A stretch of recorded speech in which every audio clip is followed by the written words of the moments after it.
8年前，一个巴西导演拍了一部讽刺美国政府的科幻片，他以翻拍无数人的童年回忆《机械战警》的名义，实际上却是在极尽嘲讽着美国的霸权主义。电影的开头就是高能，黑人主持人正在虔诚地盛赞着美国维护世界和平的决心，因为他们所研发制造的机械警察正在以和平自由的名义被投放到伊朗首都进行维和试验。冰冷的机器胁迫着所有人走上大街，接着被毫无隐私地扫描全身。这边主持人还在恬不知耻地替当地居民感谢美国政府的无私伟大，而另一边，真正的当地居民已经到了爆发的边缘。一部分无法忍受压迫的人决定拿起武器反击，但面对毫无感情可言的机械警察，他们的反抗无疑成了以冷击石。男孩看着父亲被残忍的杀害，愤怒的他拿着刀就冲了出去，但下一秒他也被残忍的射杀。而这一切都被记者实时传回了演播室。黑人主持人被光速打脸的同时，也引起了美国民众的轩然大波。迫于舆论的压力，政府不得不颁布了禁用机器人的法令。这一法令的实行，直接导致了生产机器人的奥米公司每年的损失高达6000亿。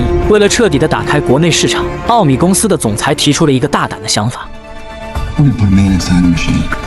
于是他马上找到公司的首席研究员博士提出了构想，但现在最大的问题在于寻找合适的实验对象。公司为博士提供了大量残疾警察的人选，但却都被博士一一否决了。与此同时，身为刑警的墨菲正在调查一起枪支走私案，他无意中发现警局收缴的一批枪械竟莫名地出现在了黑市当中。经过追查，他锁定了本地最大的黑帮大佬瓦隆。于是墨菲带着搭档以购买枪械的名义约见了瓦隆，但就在交易即将达成的瞬间，瓦隆接到了一个神秘电话后直接起身离开。墨菲意识到有人通风报信后主动发起了反击，但在激烈的枪战中，他的搭档还是不幸身受重伤。事后，墨菲先是将情况汇报给了局长，但却被局长下令禁止他继续追查下去。失望又沮丧的墨菲选择直接回家，可还等不到妻子的安慰，停放在门外的车子突然发出警报声。等到墨菲出门查看时，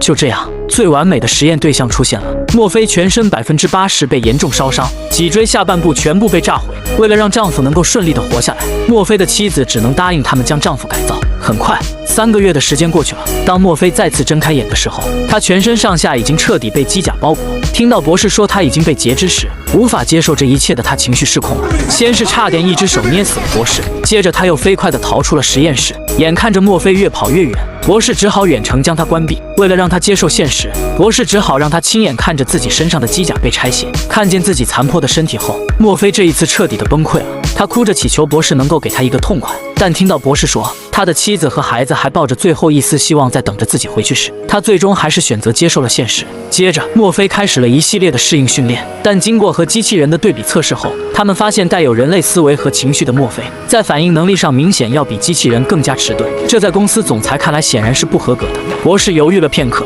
只好决定在墨菲的大脑里安装电脑芯片，芯片会替代大脑传输指令。在日常的时候，芯片是沉默状态，只有当墨菲激活头盔后，芯片才会接管墨菲的身体，让他彻底的变成无情的执法机器。机甲涂装成纯黑色的墨菲开始了再一次的测试，这一次他需要独自对抗50个机器人。只见墨菲头盔一戴，谁都不爱，属于他的表演时间开始了。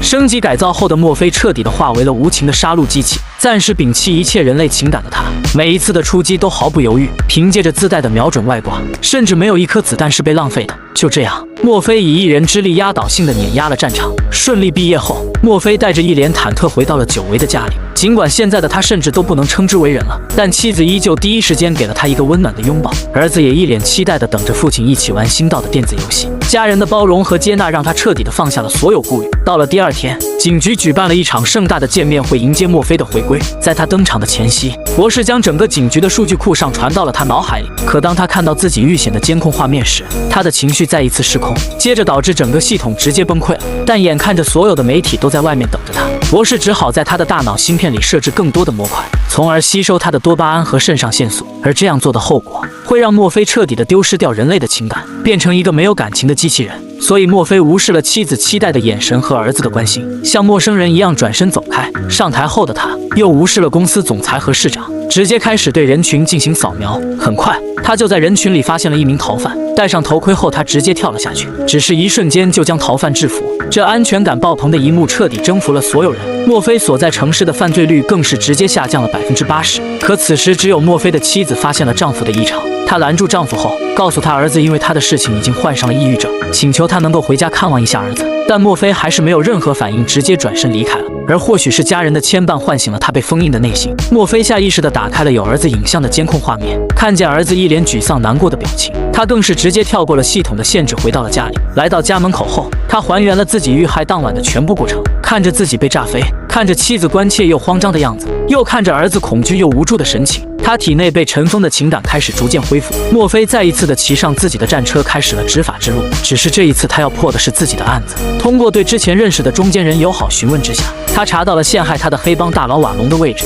而瓦隆这边也提前收到了消息，开始组织手下全副武装，等待他的到来。当瓦隆拉下电闸，戴上夜视仪后，化身为复仇战警的墨菲也直接冲了进来。戴上面具的他，就像是黑暗中的死神，在无情地收割着生命。所有的小弟都被一网打尽，就连大佬瓦隆也被射成了筛子。在打扫战场时，他在枪支上提取到了警局里同事的指纹。看着气势汹汹的墨菲进入警局，内鬼也意识到大事不妙了。面对着墨菲的审判以及监控的铁证下，其中一个内鬼还想反抗，直接被他就地正法了，眼看只能认罪。另一个内鬼毫不犹豫地选择坦白从宽，他告诉墨菲一切都是局长指使。墨菲怒气冲冲地来到局长面前，准备迫使局长当众坦白一切罪状时，机器人公司却远程关闭了他的系统。事情发展到这一步，公司也不想再主动制造新闻了，但总裁却认为这是一个很好的突破口，于是他主动揭发了警局的内幕，诱导群众抵触人类警察。经过他们的这一系列操作后，禁止机器人的法案终于被废除。于是总裁第一时间下令决定彻底关闭墨菲，因为当6000亿的订单到手后，他的存在反而变成了公司最大的不确定因素。博士敏锐地提前察觉到了这一切，他第一时间通知助手引走警卫，闯进实验室拔除了公司的传输器后唤醒了墨菲。博士将最近发生的一切告知了他，并让他赶紧去公司救他的妻子和儿子，因为总裁以谎称他死讯为由将他们骗到了公司。接着博士也来到警局寻找墨菲的搭档。另一边，墨菲驾驶着战车直接冲进了公司，接着迅速地躲在守卫机器人的底下发起反击，但势单力薄的他还是被火力压制，他的手臂也被掉落的机器人压住。看着其余机器人迅速逼近，他只好将自己的手臂打碎，但逃跑时还是被无数子弹击中。眼看着马上就要撑不住的时候，搭档驾驶着装甲车直接撞了进来，接着放下武器挡在墨菲身前。守卫机器人面对着没有武器的人类，只能停止攻击。墨菲见状果断地逃了进去。来到楼顶的他，先是吓跑了来接人的直升机，接着将妻子和孩子支开后，他开始对总裁进行罪行指控和审判。但总裁却有恃无恐地直接伸出了双手，因为他手上的红色手环在墨菲的系统里属于最高级别，墨菲无法对他发起任何攻击。如果他执意对抗系统的话，他就会被强制关闭。但墨菲依旧不断地尝试抬起手臂，看着总裁将枪对准了自己的家人，他集中全部的意志，终于在最后时刻冲破了程序。